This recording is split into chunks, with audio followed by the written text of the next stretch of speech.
धन संचय। पुत्र अगर कपूत है तो आप कितना भी धन संचय कर लो, मिट्टी मिलाने में देर न लगेगी उसे। अगर पुत्र सपूत है तो आपका कर्तव्य है उसे पढ़ा लिखा के होनहार बनाइए, धन कमाने में देर न लगेगा उसे। तो सज्जनों, ये मनुष्य जीवन को हम लोग समझे और अपने परिवार में सत्संग की गंगा को प्रवाहित करें और अपने नन्हे मुन्ने बच्चों को भी सत्य ज्ञान से जोड़ें, ताकि वह सत्य पूर्वक एक आदर्श जीवन जिए और अपने माँ बाप की सेवा करे। अगर वह वैवाहिक जीवन में जाए तो अपनी बीवी अपने बच्चों का ख्याल रखे। ऐसा न कि युवा हो गया और नशा में इतना लीन हो गया है, शादी हुई, कल बीबी आई और वो दारू पी करके इतना बेहोश रहता है कि अपनी पत्नी की ओर देखता भी नहीं है और उसका पारिवारिक जीवन बसने से पहले उजड़ जाता है और तब इसका फल बूढ़े माता पिता को भी भोगना पड़ता है और जीवन जहर सा प्रतीत होने लगता है। थोड़े दिन राजकुमार जैसा वो शेरवानी पहन करके घोड़ी पे चढ़ गया, हाथ में तलवार लिया, सेहरा बांधा तो लगा कुंवर साहब आ गए हैं। बस एक ही दिन होता है, शादी हो गई। 2-4 दिन जो सास ससुर साली सरहो जो रुपए दिए वो सारे चौक चौराहे पे खत्म हो गए दोस्तों के साथ। 8वें दिन बाद अब अपना खर्चा स्वयं उपाय करना शुरू हो जाता है। व्यक्ति अगर सज्जन है तो स्वयं जीवन के लिए प्रयासरत होता है, किंतु अगर दुर्जन है तो सोचता है कि दारू की बोतल कहां से मिलेगी। वो ये नहीं सोचता है कि मेरी बीवी क्या खाएगी, मेरे घर में बूढ़े माता पिता है क्या खाएंगे। सज्जनों, ये कुसंस्कार उसी घर में जन्म लेता है जिस घर में सत्संग नहीं होती, जिस घर में माता पिता सत्संगी नहीं है। तो सत्संग की महिमा है, सत्संग के प्रभाव को हम जाने। सत्संग इंसान को देवता बना देता है और जो सत्संग से प्रेम नहीं करते, नफरत करते हैं, उस घर को आप देख लीजिए, बिगड़ना शुरू होता है। तो पुश्तों की बनाई हुई संपत्ति को बिगड़ने में देर नहीं लगती, वह नाश की ओर चला जाता है। सबसे पहले इन बातों को समझने की जरूरत है। और जब हमारा परिवार सुरक्षित होगा, हमारे बच्चे सुरक्षित होंगे, परिवार में शांति होगी, बच्चों के द्वारा बूढ़े माता पिता का आदर पूर्वक सेवा होगा, तब बैठ करके आप सत्संग, मुक्ति, भक्ति, माया, निरंजन काल की बात करेंगे तो सार्थक होगा।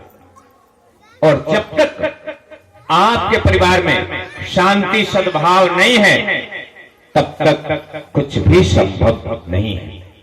आप करेंगे कुछ, होगा कुछ, क्योंकि आपके हृदय में निर्णयात्मक बुद्धि नहीं होती उस समय, और होती भी है तो आपके बच्चों के कर्मों के कारण आप उस ओर चल नहीं पाते। सज्जनों, इन कारण से देखा जाता है आज एक दहेज प्रथा कि हम अच्छी बहू को लाने का प्रयास नहीं करते, हम अच्छा दहेज लाना चाहते। अगर कोई बच्ची पढ़ी लिखी है, वैष्णव घर की बच्ची है, उनको लाने से हम कतराते हैं। अगर वह पैसा कम दे तो 2 लाख अगर ये लड़की वाले दे रहे हैं और 4 लाख दूसरा आ गया ऑफर, तो इसको लोग छोड़ देते हैं। सज्जनों, ये दहेज, संत कहते हैं कुछ और मिले या न मिले प्यार चाहिए, कुछ और मिले या न मिले प्यार चाहिए। हर आदमी को जीने का आधार चाहिए, हर आदमी को जीने का आधार चाहिए। कुछ और मिले या न मिले प्यार चाहिए, हर आदमी को जीने का आधार चाहिए। सज्जनों, सब जिए, मां भी जिए, पुत्र भी जिए, बहू भी जिए और सास भी जिए, ये प्रेम होनी चाहिए। कभी कहता है सच्चाई का हो यहां न्याय का आधार, सच्चाई का हो यहां न्याय का आधार, शोषित गरीबों का हमें करना है उद्धार, संकल्प नई चेतना का धार चाहिए, कुछ और मिले या न मिले प्यार चाहिए, कुछ और मिले या न मिले प्यार चाहिए। कहते हैं कि सच्चाई तो सबसे पहले होनी चाहिए, परिवार में, समाज में। सच को ऊपर रख करके सच का साथ दें, जो सच बोलते हैं उनके साथ रहें, जो सत्य पूर्वक जो जीवन जीते हैं, जिनका आचरण सदचरित्रता पूर्वक है, उनका पक्ष लेना चाहिए।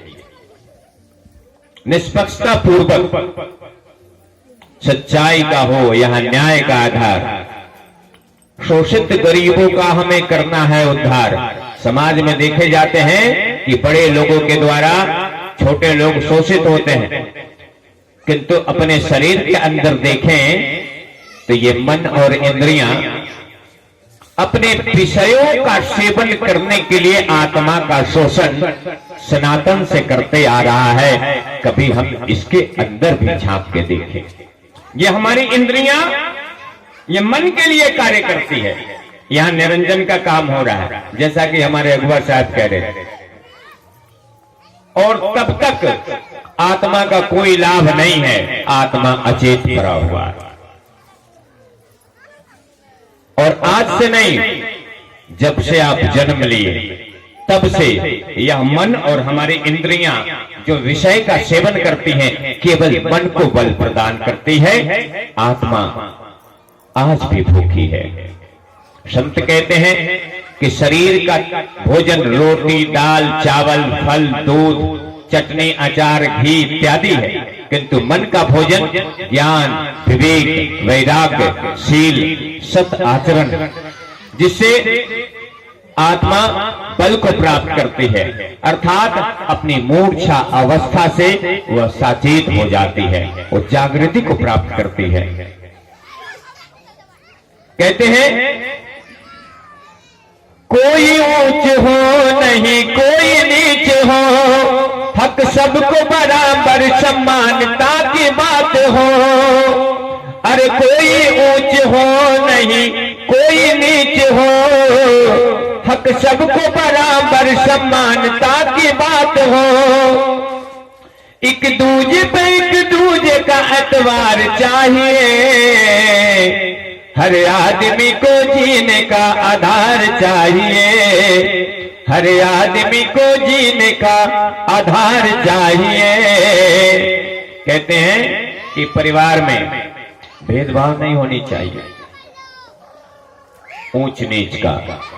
अगर हम माता पिता हैं तो अपने बच्चों को समान दृष्टि से लालन पालन करें। अगर हम सास हैं तो बहुओं को समान दृष्टि से देखें। अगर हम पुत्र हैं तो अपने माता पिता का सेवा करें। अगर हम बहू हैं तो हमारा कर्तव्य है कि हम अपने सास ससुर के अदब में रहें, उनके अनुशासन को मान करके उन्हें प्रसन्नता पूर्वक जीवन प्रदान करें। बहू के शिष्टाचार पूर्वक जीवन जीने मात्र से सास ससुर खुश रहते हैं, पति भी खुश रहते हैं। तो सज्जनों, इनसे उनका यश बढ़ता है, घटता नहीं है। इसलिए परिवार में और समाज में अगर भेद है तो उस भेद को मिटा करके सबके साथ अच्छा व्यवहार, अच्छी सोच रखनी चाहिए अपने अंदर में। अब आता है दहेज, जिसकी चर्चा हमने किया कि हमारे घर में दहेज जो है वो होना कुछ और होता है और करा देता है कुछ और। कभी कहता है दानव दहेज का यहां कर रहा फुफकार, कोई यहाँ पे बेटों का कर रहा व्यापार, दानव दहेज का यहाँ कर रहा फुफकार। कोई यहाँ पे बेटों का कर रहा व्यापार, इस नीति के विरोध में ललकार चाहिए। हर आदमी को जीने का आधार चाहिए, हर आदमी को जीने का आधार चाहिए।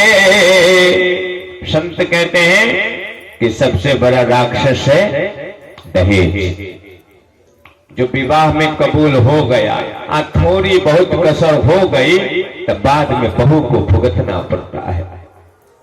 बाद में बहू को उस दहेज की कमी का एहसास बार बार उनकी सास, उनकी ननद और कहीं कहीं तो नालायक पति, जिसको देवता कहा जाता है, वो भी पत्नी को ताना मारने से नहीं चूकता।